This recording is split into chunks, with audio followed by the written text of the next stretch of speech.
O navio é a heterotopia por excelência, assim nos dizia Michel Foucault.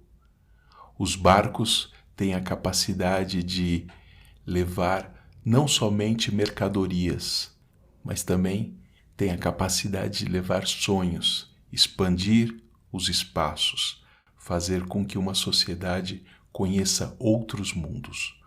Os barcos são uma metáfora da aventura. No podcast de hoje, eu gostaria de falar sobre isso: aventura, barcos e desafio da pequenez dos nossos espaços. Sinta-se em casa. Eu sou Frei Rogério Xavier e este é meu podcast, Rogeriando.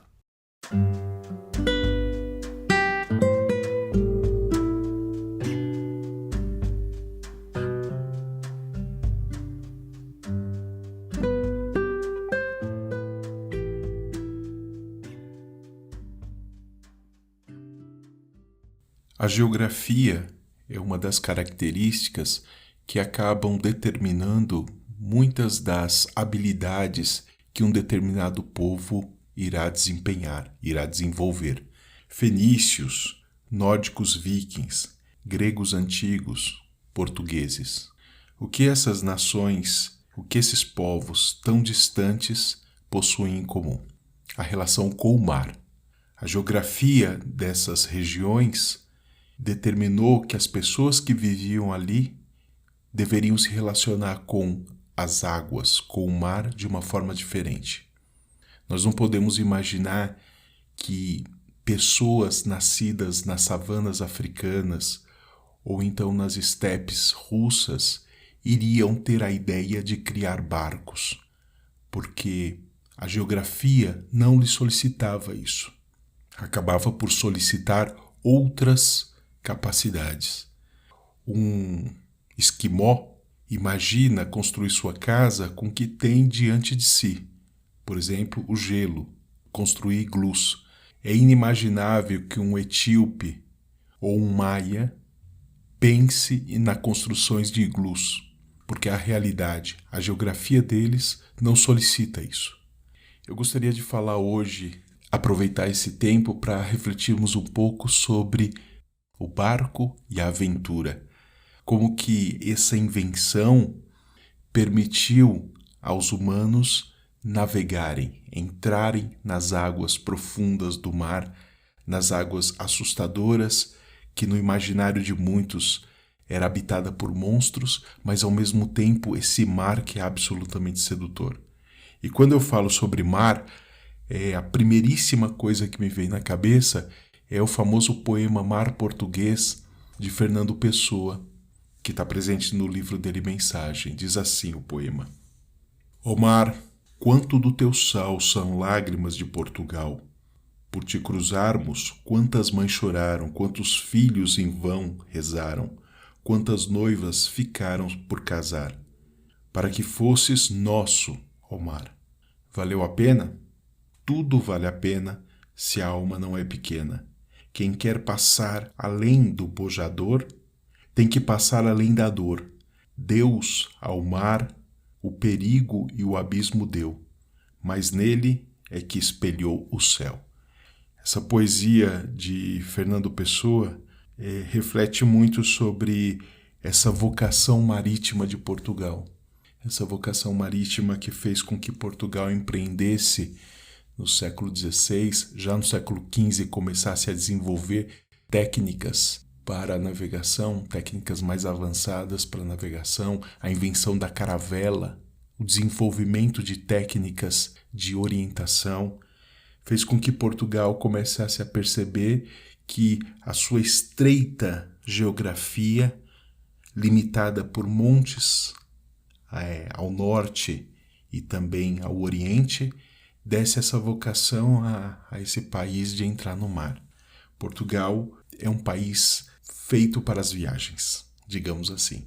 E os barcos, eles têm esse poder de nos fazer a pergunta, que já foi feita também por Fernando Pessoa: navegar é preciso?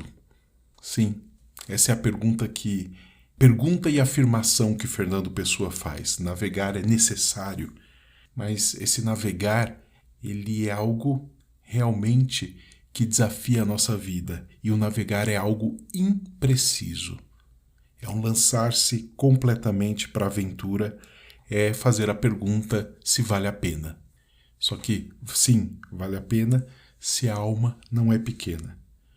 Michel Foucault, em uma de suas palestras, em um texto famoso chamado De Outros Espaços, de 1967, ele diz que o navio é um pedaço flutuante de espaço, um lugar sem lugar.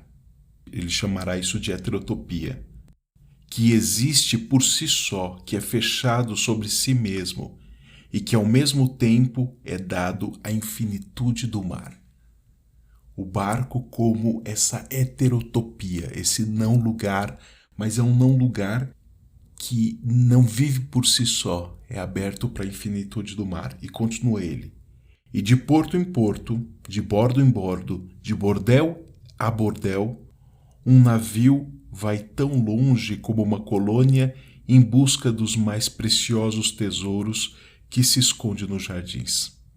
Percebemos também que o navio tem sido na nossa civilização, desde o século XVI até os nossos dias, o maior instrumento de desenvolvimento econômico e, simultaneamente, o grande escape da imaginação.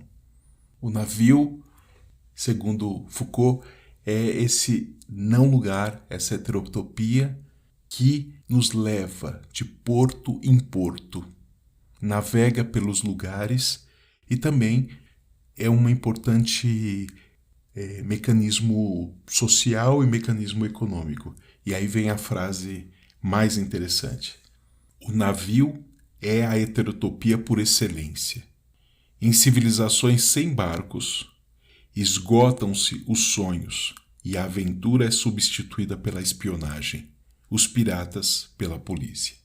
Repito, em civilizações sem barcos, esgotam-se os sonhos, a aventura é substituída pela espionagem, os piratas pelas polícias. Por que essa frase é importante nesse contexto que nós estamos falando do barco? Porque o barco, ele é esse espaço que nos lança na aventura. Civilizações que não conhecem a expansão acabam crescendo para dentro de si. Digamos que o barco, ele fura essa redoma que protege uma determinada sociedade. Eu já falei aqui nesse podcast algo sobre as cidades invisíveis e falei sobre Marco Polo. Marco Polo, esse veneziano, filho de uma sociedade que igualmente foi impelida a ser lançada ao mar, Veneza. Esse homem que atravessou por terra, por mares, por todas as formas possíveis, atravessou caminhos para encontrar outras civilizações, chegar ao que chamavam antes de Índias, ou chegar onde hoje é a Mongólia, a China. Esse homem que não se conteve a uma determinada geografia. A aventura, ela é substituída por espionagem quando imaginamos essa sociedade fechada, essas pequenas cidades claustrofóbicas em que todos querem saber a vida de todos. A aventura nos permite nos liberarmos dessas preocupações cotidianas. E, por fim, os piratas pelos policiais. Os piratas aqui no sentido de estar lançado aos mares, e os policiais como essa sociedade de controle. É muito interessante imaginar que a polícia, ela foi criada há poucos séculos. Antes existia só o exército, e o exército sempre foi lançado das fronteiras para fora, proteção das fronteiras. E a polícia, ela nasce como uma gestora, uma continuação do braço do soberano sobre a sociedade. O que é a polícia, senão a instituição de manutenção do status quo? A polícia como aquela que mantém a ordem desejada por uma determinada classe social, por aqueles que nos governam. Não é por acaso que nós vemos policiais cometerem violências e serem sempre impunes, porque não é interesse do Estado perguntar sobre a importância e a significatividade de um corpo como a polícia, que deveria proteger todo cidadão, todo o tecido social, mas na verdade apenas faz a manutenção de algumas classes privilegiadas. O barco, ele tem essa possibilidade de furar essas redomas, de fazer com que a pessoa conheça outros mares, outros sóis, outras línguas, outras culturas. O barco, ele é essa metáfora da ilimitação. Talvez o avião ele também faça nos dias de hoje, mas no nosso imaginário, singrar os mares, atravessar esse desconhecido chamado oceano, tem uma importância muito grande. A viagem provoca mudanças. A viagem provoca necessariamente não só um deslocamento geográfico, mas também um deslocamento intelectual, um deslocamento nos desejos, um deslocamento da própria vida. Nesse sentido, pensando nessa imagem dos barcos, existe um conto chamado Conto da Ilha Desconhecida, de José Saramago.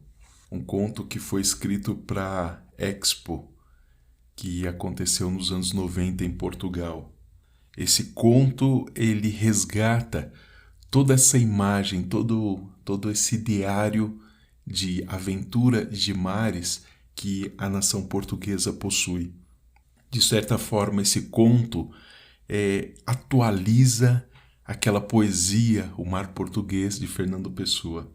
E esse conto inicia assim, é um conto curto e absolutamente profundo. Um homem foi bater à porta do rei e disse-lhe: "Dá-me um barco." A casa do rei tinha muitas portas, mas aquela era a das petições. Como o rei passava todo o tempo sentado à porta dos obséquios, entenda-se, os obséquios que lhe faziam a ele. De cada vez que ouvia alguém a chamar à porta das petições, fingia-se desentendido. E só quando o ressoar contínuo da aldabra de bronze se tornava mais do que notório, escandaloso, tirando o sossego à vizinhança, é que dava ordem ao primeiro secretário para ir saber o que queria o impetrante, que não havia maneira de se calar. Então o primeiro secretário chamava o segundo secretário, que chamava o terceiro, que mandava o primeiro ajudante, que por sua vez mandava o segundo, e assim por aí fora até chegar à mulher da limpeza. Esse conto de Saramago tem uma importância muito grande porque ele vai falar sobre duas coisas. Ele vai falar sobre o barco, esse homem que vai ao rei pedir um barco, o rei que está acostumado a ficar sempre sentado diante da porta dos obséquios, esperando que alguém lhe entregue algo, esperando que receba presentes, essa realeza sentada majestosamente, acostumada com a vida do palácio, acostumada com essa proteção, essa falsa segurança do palácio. Mas de repente chega um homem sem nome, assim como o rei e assim como a mulher da limpeza.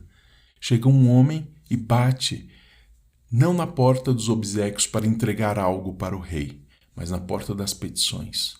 E essa porta das petições, raramente ela é utilizada, porque as pessoas estão acostumadas a não irem mais ao palácio pedir as coisas, estão acostumadas a fazer a sua vida, resolver-se no cotidiano.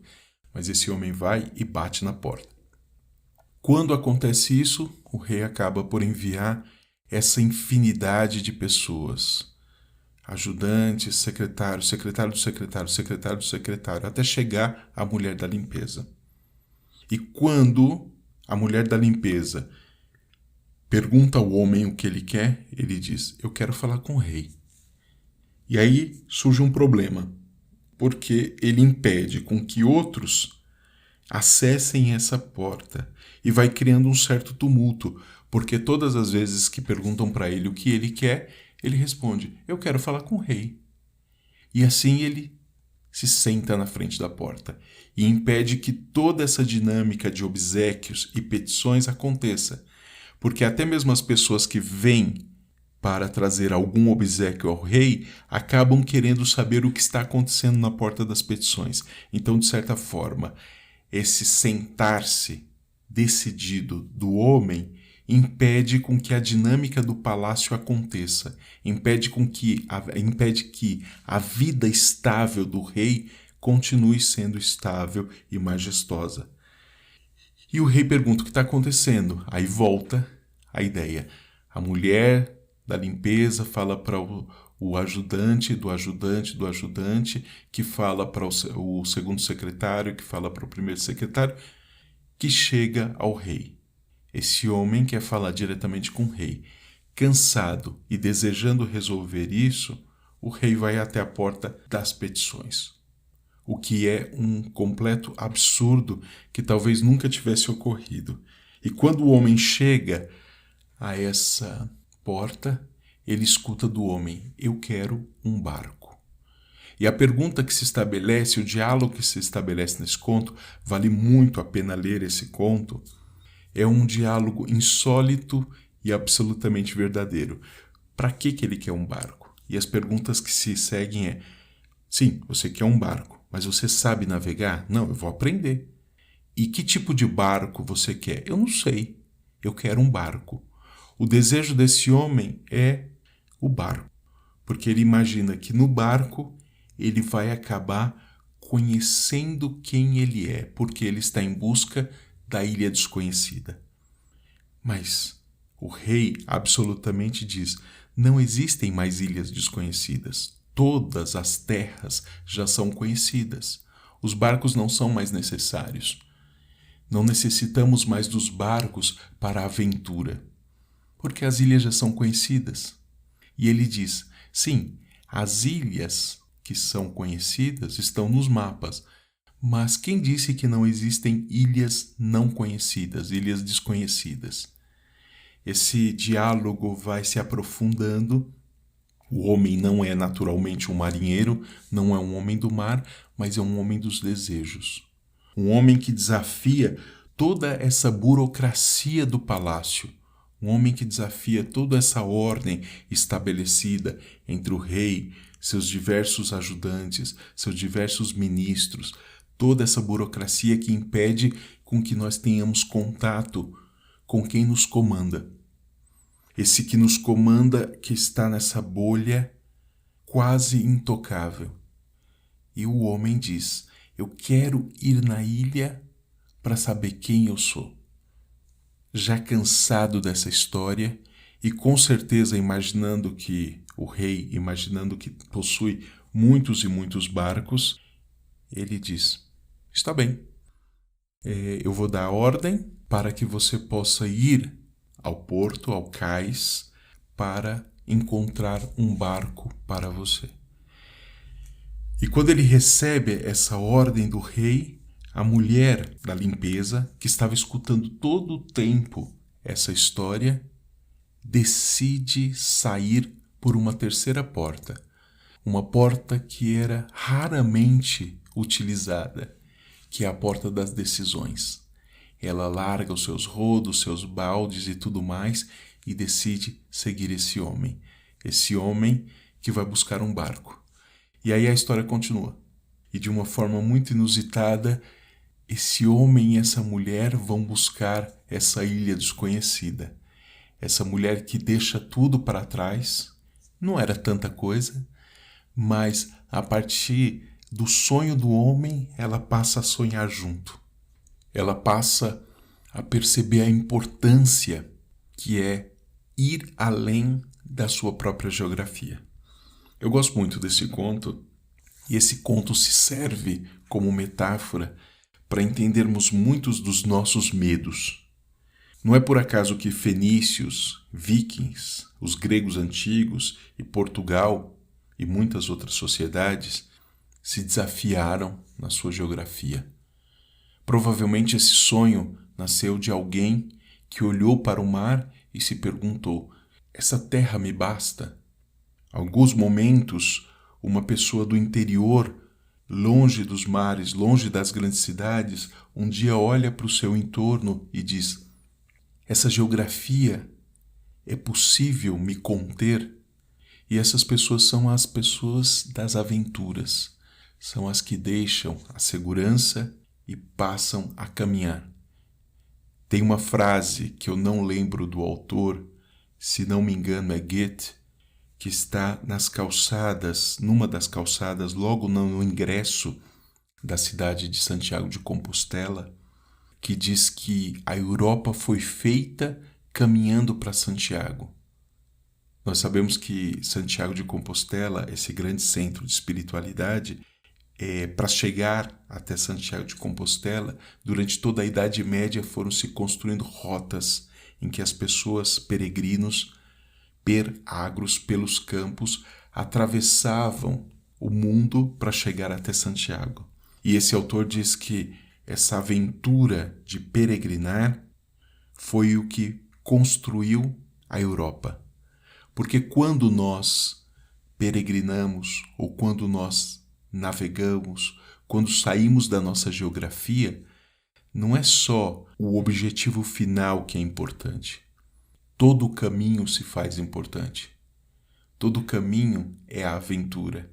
E quando vamos passando pelas cidades, verdadeiras contas de rosário espalhadas pelo caminho, vamos percebendo as comidas, o linguajar, os costumes.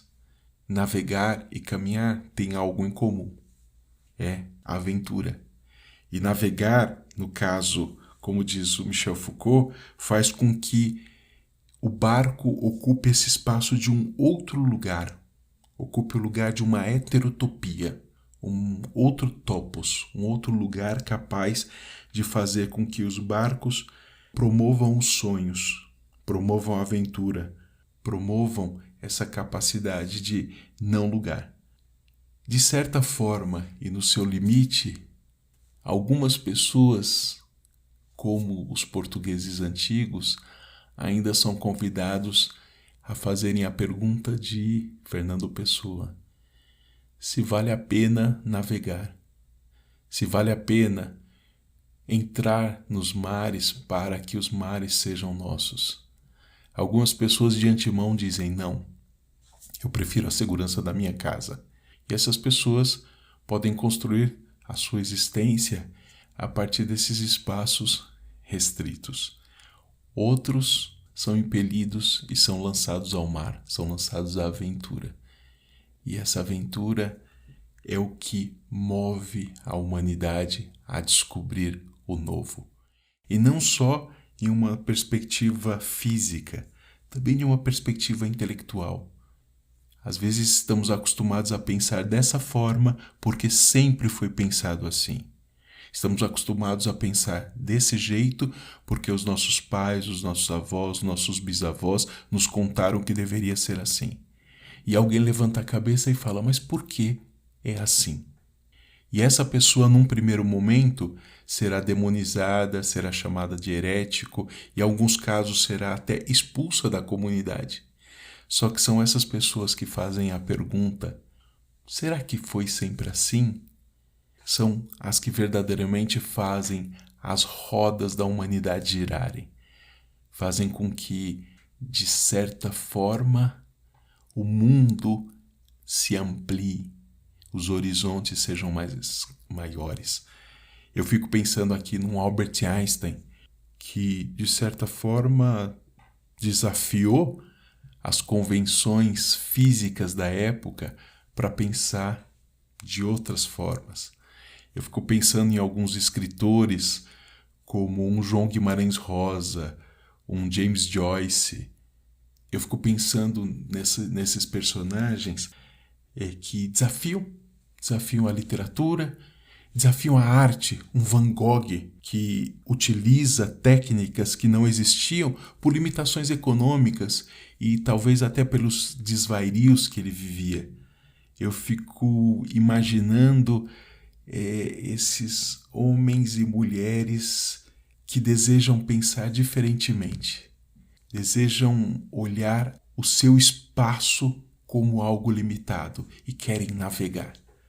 Assim como o homem do conto da Ilha Desconhecida de Saramago, eles perguntam: eu quero um barco. Talvez ele peça um barco não especificamente porque ele quer ser um grande marinheiro, mas porque ele percebe que o espaço dele já não é mais suficiente e o ponto de fuga será esse barco. E não só ele fará essa fuga, como outros virão depois atrás. Outros homens e mulheres aproveitarão esses caminhos traçados pelos aventureiros e conhecerão outros espaços.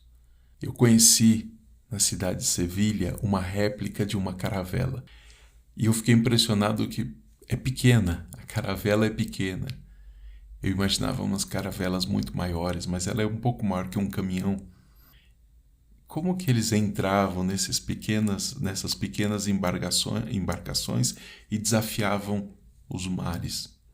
Eu fiquei impressionado como o que faz com que nós tenhamos a coragem da aventura.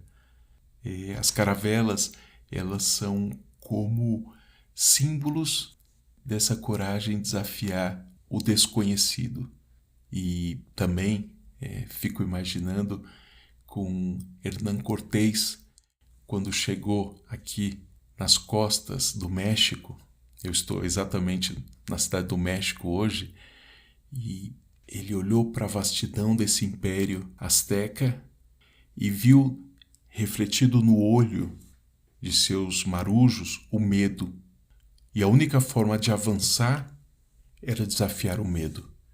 Então ele pediu para que todos fossem para os botes, e depois que eles já estavam próximos do litoral, ele queimou os seus navios. Queimar os navios para Cortés é também uma forma de dizer: nós não temos mais planos B. Esses barcos nos trouxeram até aqui e nós devemos avançar. Os mesmos barcos que nos geraram insegurança e que nos trouxeram aqui, agora eles podem ser as nossas prisões. Então nós precisamos queimar os barcos para imaginar uma outra vida. E nós sabemos a história fatídica.